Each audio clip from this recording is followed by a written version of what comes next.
家庭暴力防治法已经实施26天，这妇女救援基金会甲立委是伫今仔日做伙来公布上新的调查，结果发现讲，这男性伫重男轻女的影响之下，定定认为讲用拍也是用骂，这人就会听话，所以因就来呼吁政府对教育来落手，消除性别歧视，嘛来补充家事法定的能力，避免被害者搁再受到伤害。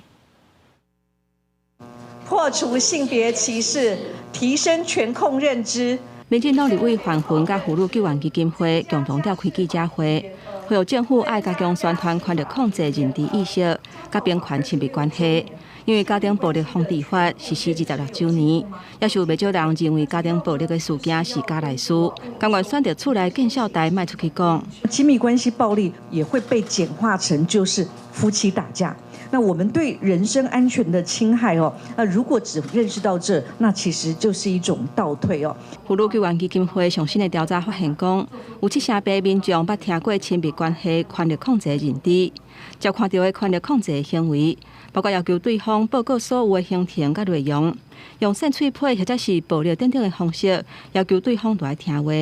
以上方式判例的理由，要求对方发生性行为。 无经过对方的同意，强制翕对方性私密的部位或者是性行为，所以若要预防或者是减少亲密暴力的发生，申请保护令甲赶紧合法是真重要。通常保护令核发的平均要50.37，好，7个礼拜。